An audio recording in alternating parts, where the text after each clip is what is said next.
امور ہیں ان کو آپ تک پہنچانے میں ایک فائدہ آپ کا یہ بھی ہو. جیسے کل آپ نے تھوڑا سا حضرت اسلام مولانا محمد علی صاحب سے قرأت پر کچھ، آج ان کی بچی کی طبیعت نادرست ہے، وہ تھوڑی دیر میں آئیں گے. ہم نے خواہش کی ہے جناب سمیع الحسن تقوی صاحب سے یہ 5 منٹ آپ کے سامنے کچھ کہیں گے. ایک یہ ہوتا ہے کہ میں نے آپ سے کیا کہا. ہم اکثر کبھی کبھی ہم نے کیا ہے اس مدرسے میں کہ جن لوگوں کا تعلق جدید تعلیمات سے ہے وہ بھی کبھی آپ سے آ کر کچھ کہے، یعنی ہمیں حضرات طلباء سے مختلف سیکشن کے لوگ. تو اس وقت وہ چونکہ خود پرنسپل رہے شیعہ پی جی کالج میں، اور میں آپ سے کہہ چکا ہوں کہ یہاں کا جو دوسرا ایک بہت بڑا کالج ہے، بہت ہی اسٹینڈرڈ کالج ہے، کیا نام اس کا؟ نیشنل پی جی کالج ہے. اس میں بھی محکمہ ریاضیات کے صدر رہے ہیں. تمام وہاں کا جو میتھمیٹکس ڈپارٹمنٹ ہے، بھابھا ایٹامک انرجی کمیشن میں ان کو بہت پہلے سلیکٹ کیا گیا تھا، مگر انہوں نے ترجیح دی اپنے کالج کی تعلیم کو وہاں رد کیا. ان کا اسٹیٹس وہی ہوتا جو ہم کہیں جو عبد الکلام صاحب کا ہوتا، لیکن اپنی قوم کے لیے گورنمنٹسٹ ہے میتھمیٹکس میں. اور میں نے آپ سے بیان کیا کہ ان کے ہزاروں شاگرد دنیا میں ہیں جو بڑے بڑے عہدوں پر ہیں. جو میتھمیٹکس سب سبجیکٹ ہے اس میں یہ بغیر کوئی کتاب لیے، ہم تو کتاب لے کے بولتے ہیں، بغیر کسی کتاب کی ہے. آئی ایس والوں کو جو انجینئرنگ کلاسز ہو، ایم ایس سی ہو، بی ایس سی ہو کے کلاس لیتے ہیں. اور یہ نہیں کہ بس M S C B S C, بلکہ انٹر کلاسز کے لیے بھی کوئی کتاب لیے بغیر زبانی ان کے. تو میں چاہتا ہوں کہ یہ کچھ آپ سے 5-10 منٹ کہیں اور اس کو بھی آپ سنیں کہ ایک غیر عالم شخص جو اس فیلڈ میں نہیں ہے وہ آپ سے کیا چاہتا ہے. ایک 5-10 منٹ جناب سمیع صاحب. ہاں وہ کھڑے ہو کے بولتے ہیں.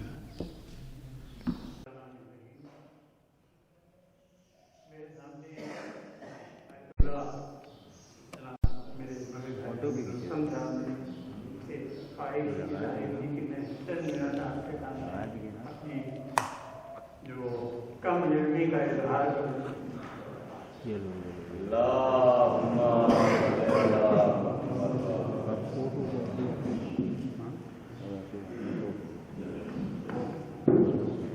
یہ کلاس جو ہو رہا ہے درس اور تدریس کے یہ ہم نے بھی پڑھایا بہت سی جگہوں پر، جیسا کہ آپ نے سنا شیعہ کالج میں بھی، نیشنل کالج میں بھی، علی گڑھ یونیورسٹی میں بھی کئی جگہ کلاسیں ہم نے دی. تو ہم سے خواہش کی گئی کہ آپ کلاس لیں، تو ہم نے دی. اور دینے کے بعد بھی آج بھی ہم طالب علم ہیں. ہمارا علم اگر یہ کہیں کہ پورا ہو گیا تو یہ بالکل غلط بات ہے. علم کی کوئی حد نہیں ہے، اس کو آپ جتنا حاصل کرنا چاہیں گے ملتا رہے. ہمارے نزدیک یہ ہے، میرے والد صاحب نے یہ دعا مجھے بتائی تھی پر ہے کہ کوئی بھی کام شروع کرنے سے پہلے یہ دعا ضرور پڑھ لیا کرو، رب یسر ولا تعسر وثبت بالخیر. کہ میں ہر کام میں، گھر سے نکلتے میں بھی، امتحان کے حال میں بھی، کلاس لینے میں بھی پہلے ہی پڑھوں اور پھر کچھ کہنے کی کوشش کرتا ہوں. علم وہ ہے جس کے لیے کوئی جیسا میں نے کہا کہ کوئی حد نہیں ہے، لیکن علم حاصل کرنے کے لیے طلباء اور تدریس دینے والوں کے، ٹیچر اور طالب علم کے بیچ ایک رشتہ ہے. اس رشتے کو پہچاننا بہت ضروری ہے. وہ رشتہ یہ کہتا ہے کہ ٹیچر یا جو بھی اسپورٹ مین ہے، جو بھی آپ کو بات کوئی بتانا چاہ رہا ہے تو اس کی بات سننے کے لیے ہمیں آمادہ رہنا چاہیے. دماغ کی روشنی کھلی رہے بالکل، تو سارے دماغ کے بلب جلتے رہے تو وہ روشنی دماغ تک پہنچتی ہے. تکلم میں اگر میں کلاس لیتا ہوں تو لڑکے اور لڑکیوں کا بھی کلاسز دیں گے، تو میں نے کوشش یہ کی کہ